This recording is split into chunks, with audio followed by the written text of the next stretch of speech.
Hello and welcome to a very special episode of the world-famous Driving You Crazy podcast. This week, our regular co-host, pedestrian advocate Joseph Peters, well, he's on an East Coast adventure right now, away from the hurricane, as I understand, which is a good thing. He's farther north.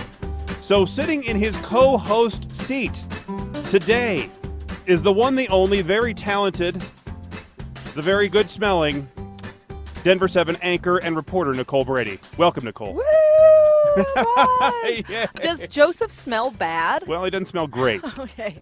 I wouldn't say he smells horrible, but I wouldn't say he smells great either. Okay. One of the two. All right. So. It's pretty...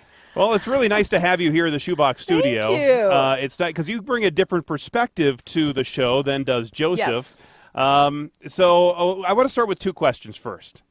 Question number one, was there any blowback from your husband after we talked about him on the show a few weeks back about how his driving is so terrible? No, I still have not told him Oh, that really? I outed him publicly for that. And, yeah, he doesn't really listen to podcasts, so... Well, that's good. Yeah, good. So you're anonymous, basically, at least to your family here Right. on the show. The whole world could know, and he would just be sitting there, an island, That's good. unaware. That's a good thing, that right? That's a perfect thing.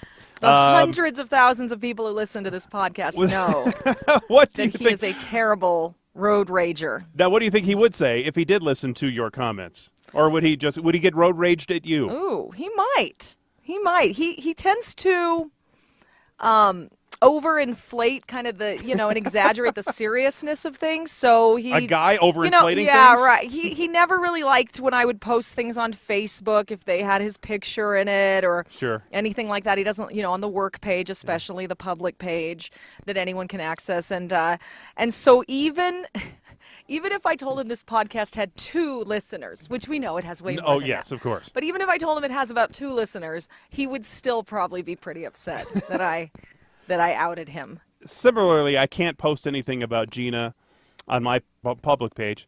And really, if I'm going to do anything with the girls, she has agreed that I can post pictures of the girls if I'm taking a picture from behind. Okay. So you're really not seeing their faces. Yeah, so I've seen them in baton twirling events, but yeah, you're not really seeing them close up. It's a little Exactly. scary. I mean, we just don't know what later on, what those pictures where they'll end up.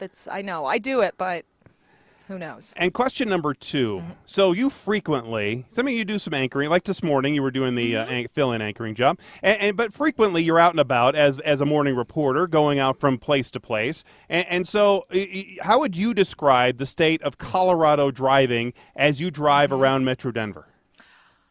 Well, at our hour, it's great. So I would encourage people to, if you really don't like the traffic, drive to work at 3 in the morning. That's If we not just realistic. shifted it around the day a little more, it might help.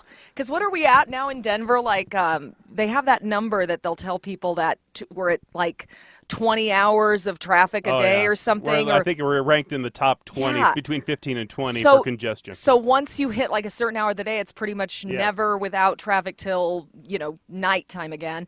And, but yeah, so when we're out with the photographers and driving to our scene at 4 in the morning, it's usually pretty nice. Noontime gets a little worse driving back. But no, I haven't noticed any major issues lately. I think people have been okay. Do we are we leading into a study on how bad the drivers are here? No, I was just realizing something the other day when I was driving around. I think there are a lot of reasons there are aggressive drivers out and about, and I think one of the major reasons is the cars that we drive now, because the way they're built, you feel safer in these cars now. You feel more. I guess indestructible in these cars. You feel more protected in these cars, and I think the way you can drive these cars, you can drive them faster than you can in years past because the suspension's tighter, the tires are better, the handling is better, all of that stuff. So it leads to faster driving people, and with our hectic, crazy lives right now, I think it all leads to people going faster than what the speed limits are. You can drive some roads, at least on the interstates, are actually rated for certain speeds, and some of those highways are actually built for higher speeds, but we encourage you not to drive those higher speeds. But I think that overall, the better cars and the better equipment that you're driving with, and our overall hectic lifestyle is leading to people being more aggressive. I saw that yesterday as I was driving over to this restaurant, and somebody was just tailgating me. I'm driving on a road that's 35. I'm going about 40. And so I'm going a little bit faster than the speed limit, and then somebody is riding my tail, so I get over, and zing, they're going about 50 miles an hour. And okay, yeah, good for you, but calm it down, babe. I know.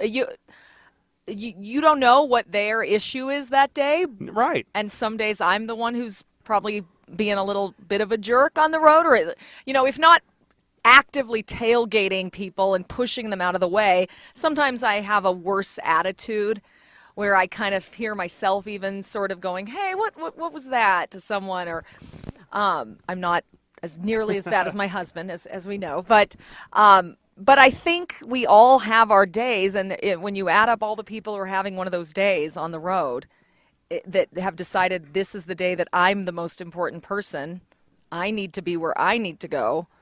Yeah, it's aggressive, it's dangerous.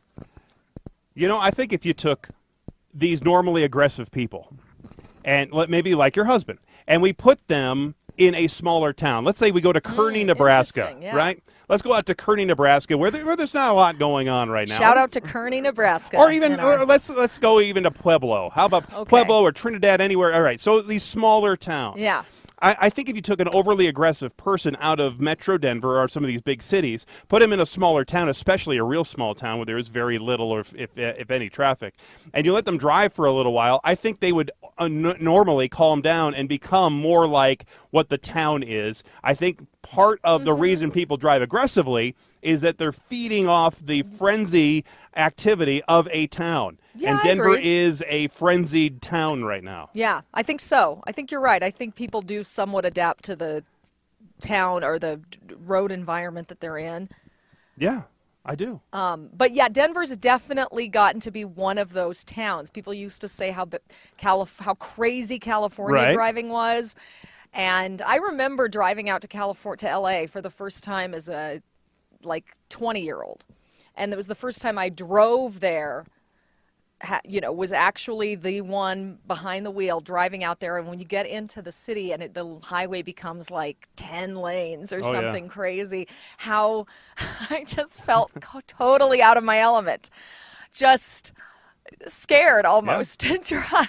It's like that in Atlanta. And so you get to these cities where you can't you can't even imagine living there and driving there every day because it's so different than what you're used to. But then you look at Denver and you think, yeah, it's kind of, I remember moving back here a few years ago and thinking, whoa, this is different than Albuquerque, where I was coming from. And Albuquerque is not a tiny town, but it's a lot different than Denver. Sure. When you get into that traffic, when you're trying to get a couple lanes over and dealing with the aggression, yeah. Well, in Albuquerque, you have that special meth traffic that you have to get around. Yes, of course, right, yeah. Of course. Lots of RVs on the roads, yeah.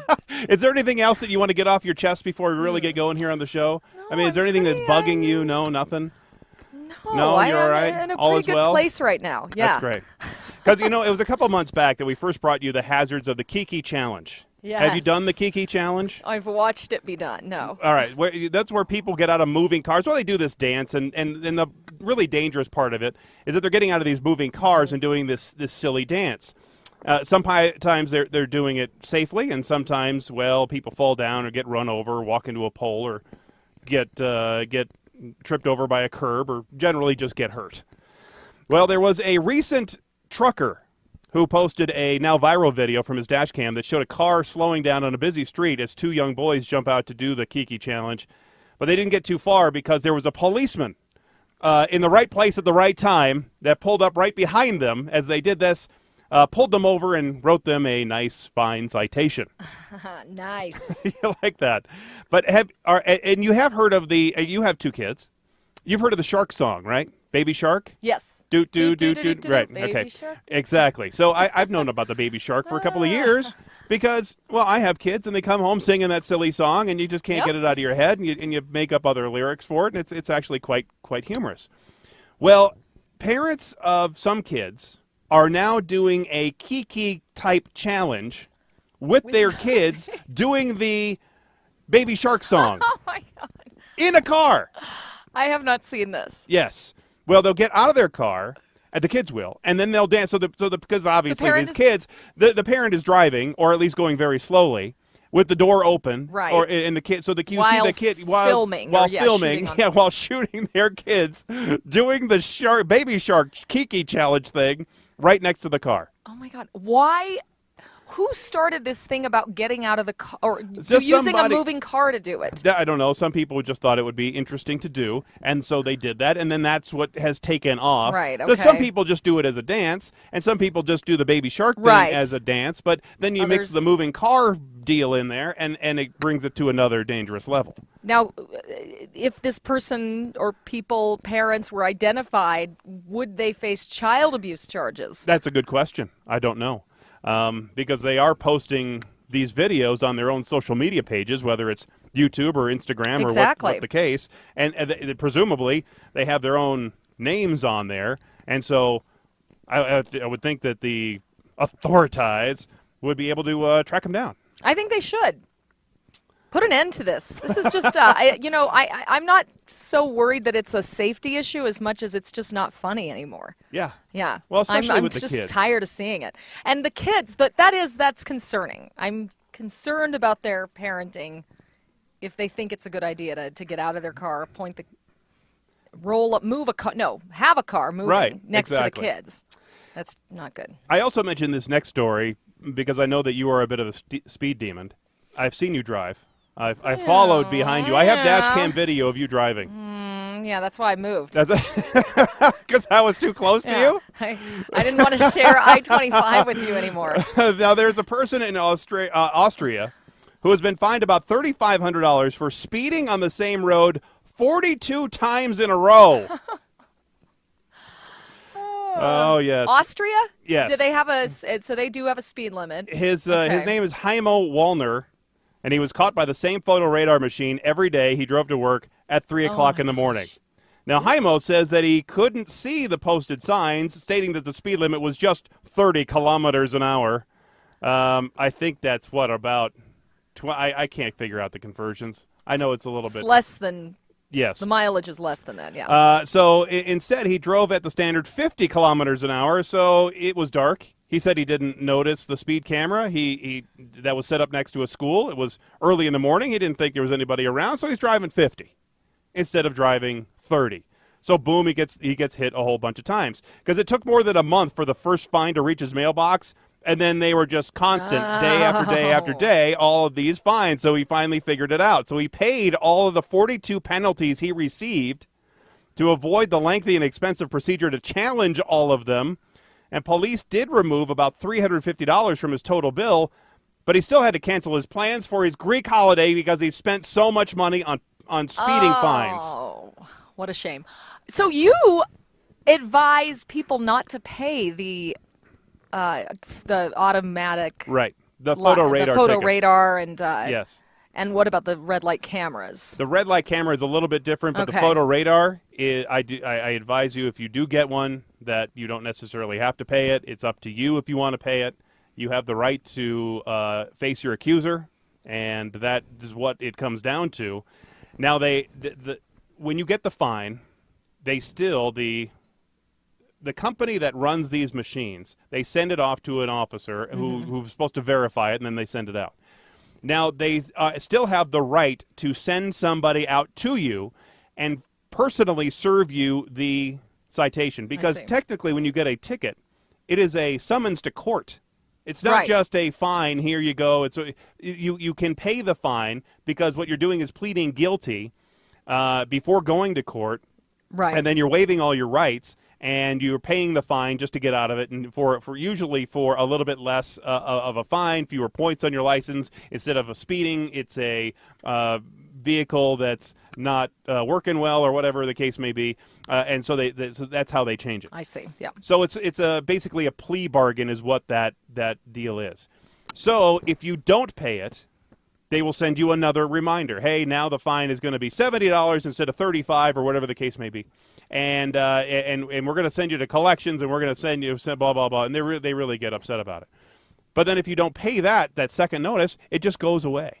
Now I have heard instances where, maybe not here, but in other places, where they will send a notice via certified mail, and they will constitute that as being personally served, since the person that it is going to is the one that is the only one that's supposed to open that certified mail.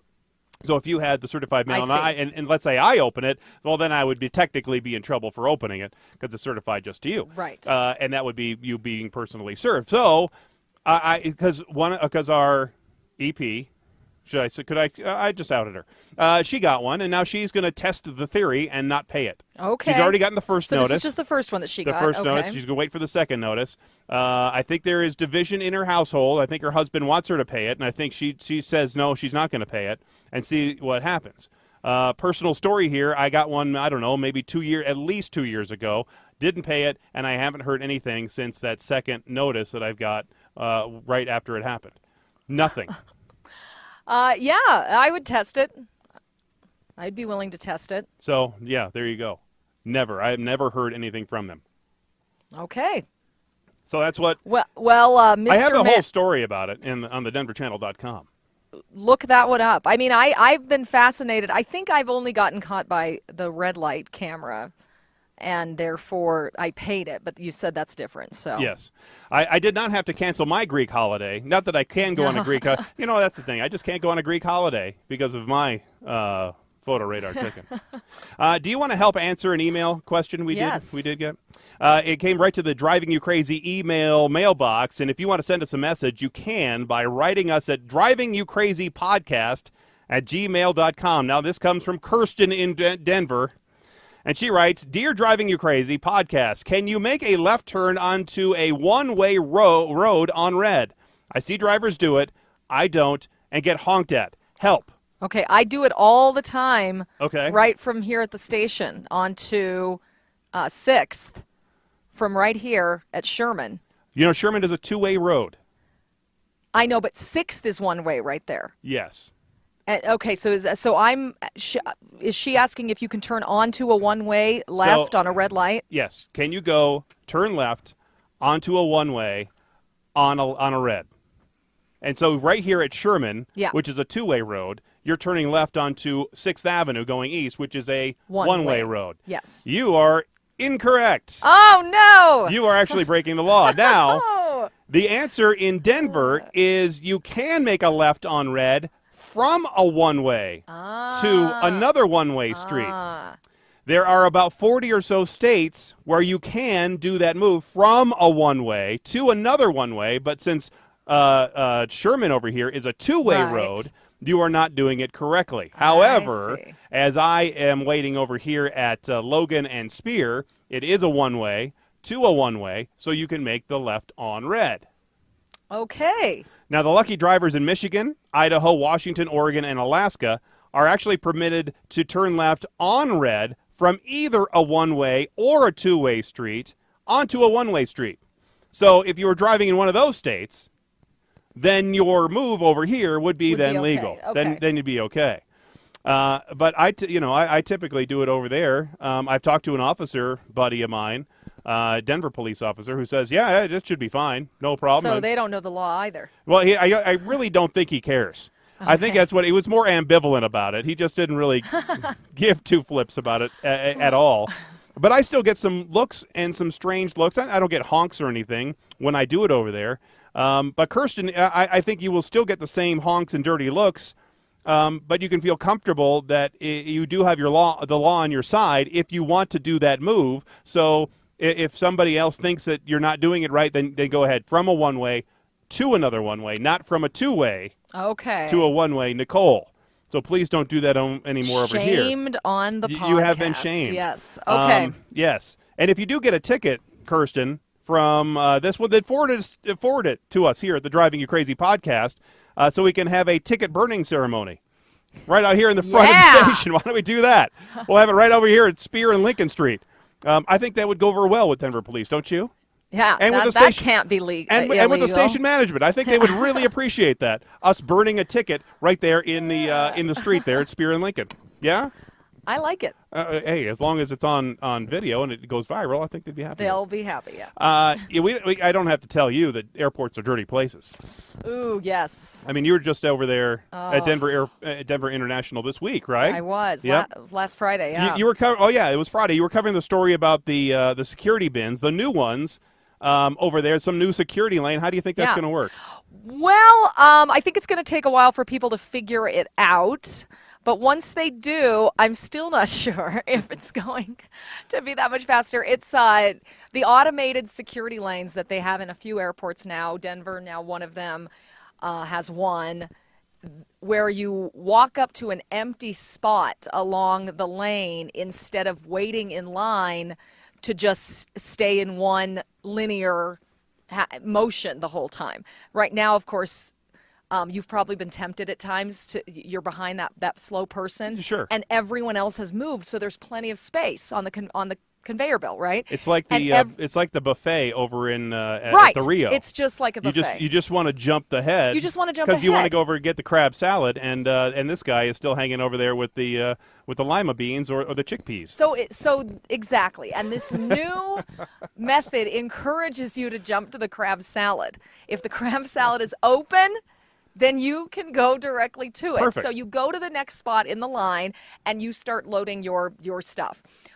So it makes sense. I think it means that everyone can go at their own pace.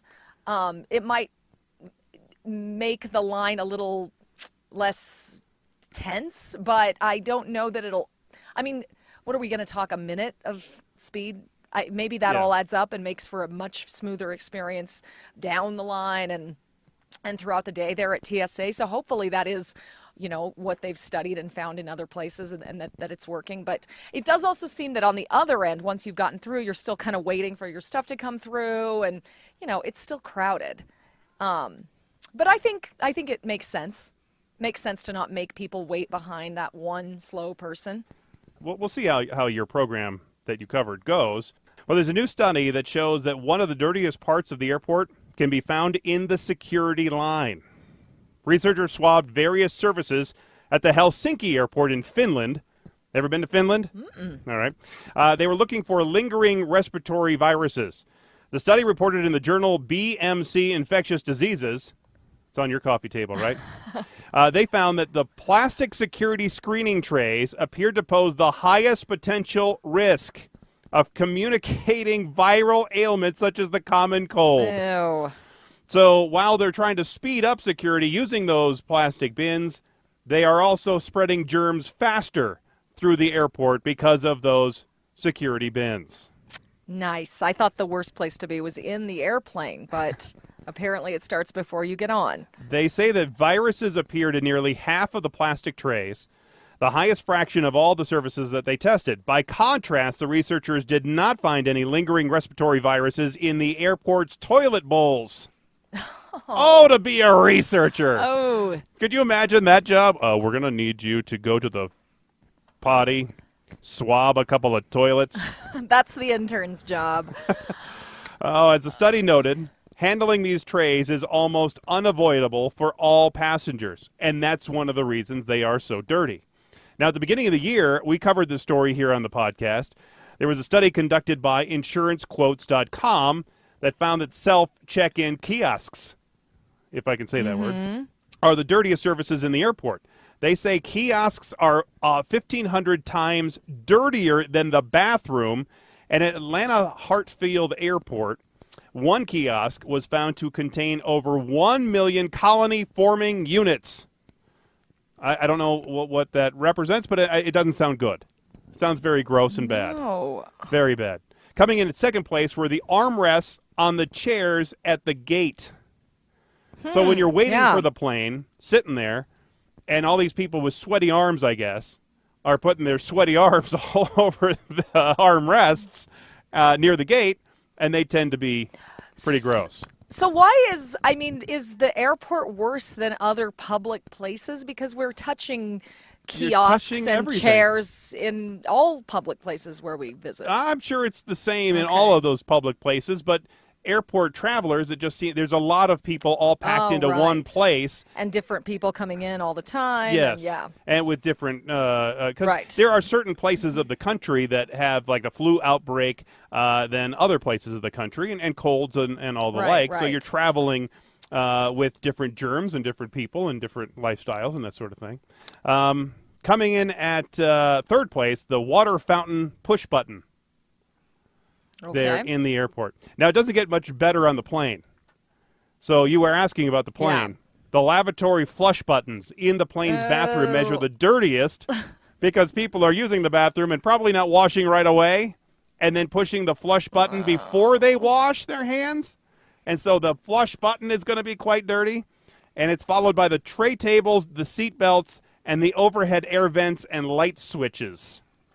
I've always heard that the seat belts and the tray tables are really, really gross, and I always carry these little wipes. Wipes, right? yeah. The little Clorox wipes, and I always hose down the tray table.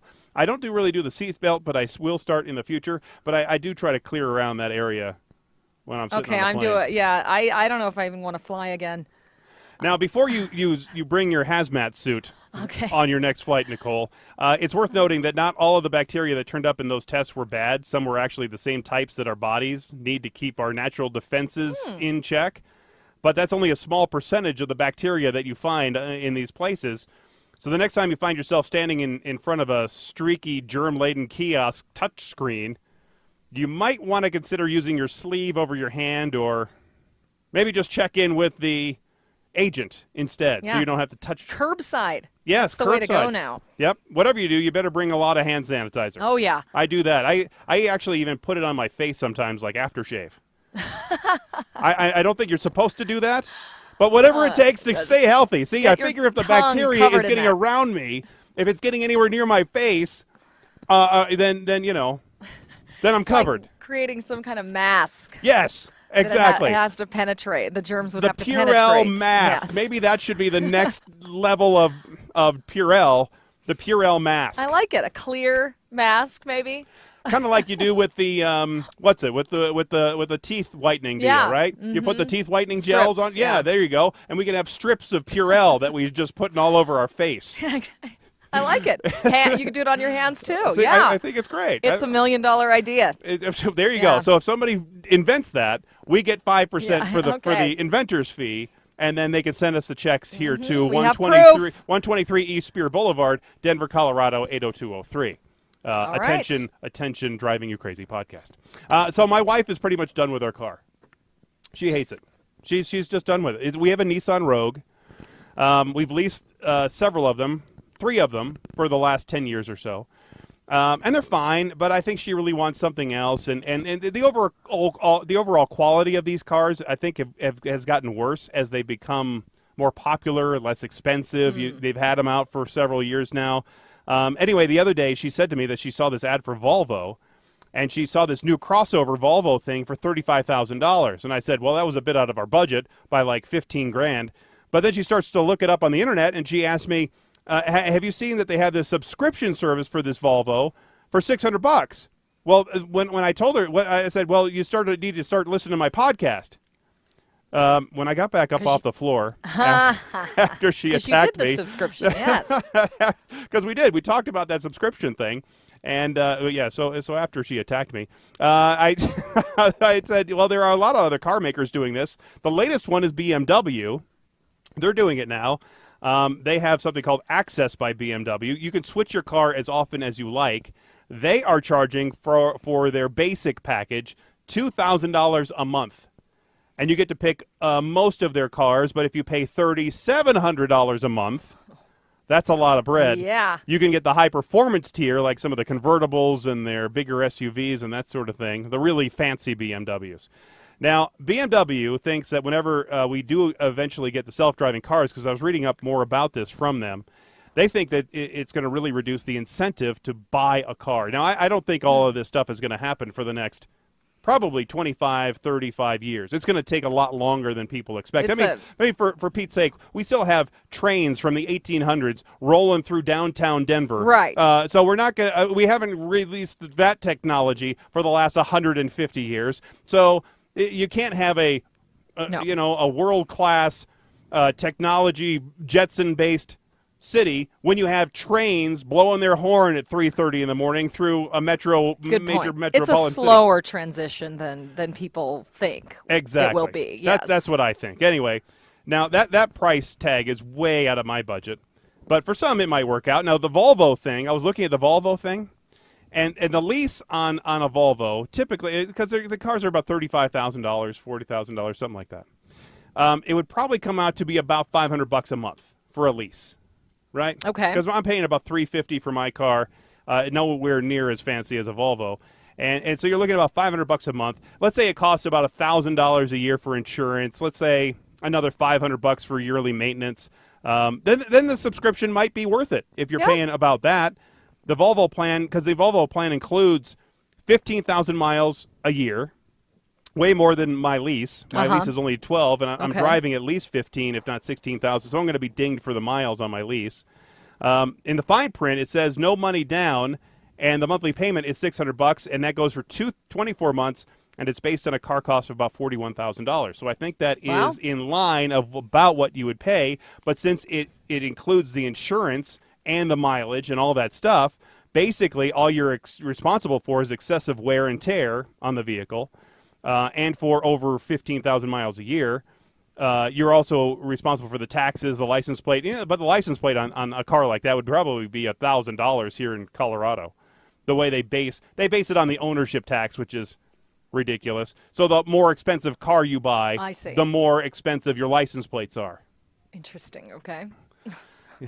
That's why it's it was so great when I had my little pickup truck, because it was worth nothing, and I was paying, I don't know, $30 to get my license plate stickers. It was great. Now I just paid for both cars. It was about $650 for both of my cars. So Volvo thinks that the deal that they provide is going to help them out because they are the ones that provide the financing. I see. Yeah. So they're making money on the financing. They're making money because they still own the car, and then they sell it as a used or gently used car or pre-owned, however they want to say it now. So it's a win-win for them because most of the car companies now are making money on the financing and service. That's where they make their money. Okay. If you go to any dealership, they're making money on their service department and their financing because they're not going to do any kind of these deals unless they're making money, right? Right. No, that's true. Do you own your little I've never leased a car. You only own I've bought used, I've bought new, but I've never leased a vehicle. So I'm paying about $350 a month for the Rogue. That comes out to what, $4,200 a year, right? That you add another, let's say, $600 for insurance. That's what it cost me for insurance for my comprehensive collect, because I have to have that because it's a lease. I don't know. I would have that anyway, I guess, even if I owned it. So that's up to about $4,800. Let's throw in some tires because I don't know what it is about new cars with the tires. It's like they give you the tires that only go for about 20,000 miles. When you buy any other tire and you get a warranty and you get the tread that can last like 60 or 80, they're the worst tires when you buy new cars. Anyway, so I'm gonna need to replace these before I turn it in. So that's another $500. Even the cheapest tires. And I was looking at like Les Schwab and all these other tire places around Labor Day, and I said, you know what? I need some cheap tires, like $60 tires, something like that. Well, anyway. So we're up to about $5,300 or so now. Maintenance has been covered on my car. That's included when I leased it. Okay. So I don't have to worry about that. And if I take that $5,300, I divide it by 12. So the true cost is about $440, $450 a month. Because you have to add all that other garbage in there. Different than your total payment. So it's a bit. Let's say if I had another extra $150 more a month, I could actually buy, do that thing with the Volvo, yeah, right? Now I don't have that kind of money because I'm a poor traffic guy here at the old Denver 7, so I don't have that kind of dough. No, but you're practically a volunteer here. Now you being a big time news deal here, right, you have that kind of bread, but I just don't. I mean, I would like to have that nicer car. I just don't have the money. No, you trying to solicit some sympathy from Yes. start a GoFundMe page? Yes, for exactly. Jason to get a Volvo. Yes, I want a Volvo subscription, and I need a GoFund. Hey, look, if other people can do the GoFundMe for whatever reason they have, why can't I? It's just a small amount from each person. Exactly. Yeah. I just need $1 from Yeah. 150 people every month. Every month. And then, boom, there you go. All I need is $1 from 1 million people. Boom, I'm a millionaire. I know. That's all it It's takes, so Nicole. Easy. That's all it takes. It is so easy. But I have 2 kids in baton twirling who go all over the country. All the money goes to that. To do the baton twirling. And you know, and now they're starting band, and now they're doing this, and now they're doing that, and they do the piano, and they doing the kids. Yes. Yeah. They're money suckers. They are. They suck all the money out of you. They don't understand the value of it either. They just want. Yes, that's exactly right. Daddy, is that a lot of money? Daddy, do you have to spend a lot of money? Yes, I do, honey. I really do. And it's okay. I love you, and I'll spend all my money on you, but you won't have any when I die. Unless I die, unless I die in the next 20 years when my life insurance is still hasn't run out yet. Yeah, that's a hard concept for kids to understand. Money? That do you want the toy now or an inheritance 50 years from now? They want the toy now. Yeah, exactly. Yeah. So is this kind of is this subscription thing something that you would? You know, no? the more you sat here talking about it, I thought I'm very interested in even leasing a vehicle now. Knowing that you have done it because I consider you the car and traffic expert. And it does seem to make sense. I don't like having to worry about the maintenance on a vehicle, and it would be great to lease one, I think, for a bit of a shorter term. What do you usually do, a 2 or 3 year term? It's usually a 3-year term. Now, I've always been taught that you lease depreciating assets and you buy appreciating assets. So you will buy, makes sense. You'll buy jewelry, you'll buy a property. All these assets usually appreciate, and then you will lease the ones that will go down in value that you don't want, that you won't keep. Now, that's good for some. My wife still doesn't get that concept. Because she says, well, you just spent all this money, $4,000 a year, and we don't even get to keep it. Yeah, but you're not also spending on the back end. Like she bought an Audi that had so many maintenance issues for a long time. I mean, even the oil changes on that silly car was $75. And that was 10 years ago. Wow. So you just have to look at the overall cost of what it costs you per year to own a car. Yeah. And then, sure, if you own something for 20 years and you're okay with owning something for 20 years and it's falling apart, and then that's one thing. But then you putting your kids into something that my wife says, well, that's a death trap. So you have something that's newer, that's more safety, reliable, that's not going to break down, so you're not putting your family in something that's going to leave them stranded on I-25 in the middle of the day. So there are some benefits to having a newer car all the time. However, in this state, it's more expensive to have the newer car because you are paying on the ownership tax for that, on the ownership value, and so you have the higher priced license plates. Yes. Well, I like the idea of the subscription. I like the whole concept of moving to a rental-based model for society. I really do. I like that we are telling people now on the news lately it can be more cost-effective to rent your home over owning a home, in Denver at least. That we see more people sharing vehicles and using Uber, and now these subscription services encouraging more of a rental model. I don't know. I don't know what that says about me. Well, that I don't want to be responsible for things and own it makes things. you sound like everybody else that has a Netflix account and Hulu, and so our lives we've been trained to do everything on a easy monthly payment. Everything is supposed to be an easy monthly something payment. You can get out of quickly if you need to. Yeah, exactly. So cancel anytime. No money to sign up. That and just about anything that you want to buy is about that way. I don't like thinking of myself as a person who just disposes of everything around me, but I recently even decided I don't want to even invest in a water bottle anymore. And now really? I'm buying large cases of plastic water bottles every few weeks from Costco. Yeah, because I decided I couldn't find a good one. I couldn't find a good water bottle. Here's my rant for the day. That didn't leak, that just was always clean and there and exactly what I needed. And so I decided I'm just going to be kind of wasteful and buy plastic water bottles that I can drink and dispose of. Well, recycle. Yes, exactly. So you can feel better about yourself when you recycle. Recycle the plastic. But I just decided I drink more water this way because I'm not so annoyed with the water bottle. See, we have a problem with our kids because they bring the water bottle to school. They have to bring the water bottle. So they have these. Of course, they have the unicorn water bottle, but it has the straw that goes into the bottle that sits there on the top. So it's on. So you screw the top, and the straw is already attached to it. Well, the cat has figured out a way to eat the straw, and so it's all chewed up on the bottom of the straw. And so I have to cut it off, and now there's the straw only goes down maybe halfway into the water bottle, and so they have to fill it up all the time, so it's becoming a drag for them. So I might just send them, too, with their own. But then the school gets all torqued off because then it doesn't have a cap on it or whatever the deal may be, and they want the regular. Right. Water. Yeah. Well, it's hard living these days. But, it is. It's hard living these days, Nicole. It's hard living. I'm excited about the subscription model for those cars, and I'm going to check it out. See, there you go. Yeah. Let me know if you actually do.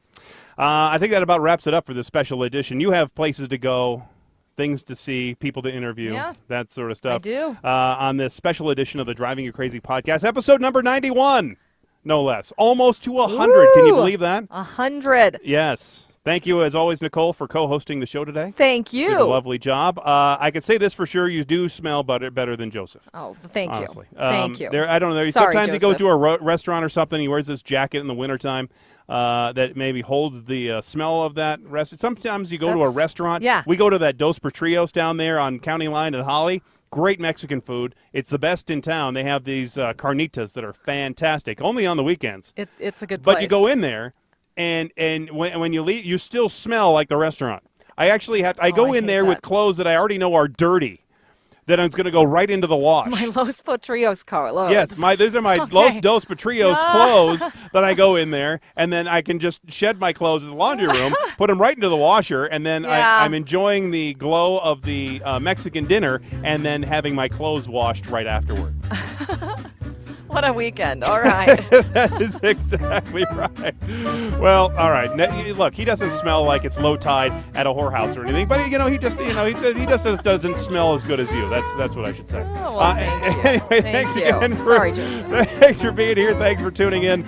And until next time, I'm Jason Lippert, the traffic guy. And I'm Nicole Brady. I'm not going to call myself a bad driver today. I've been pretty good lately.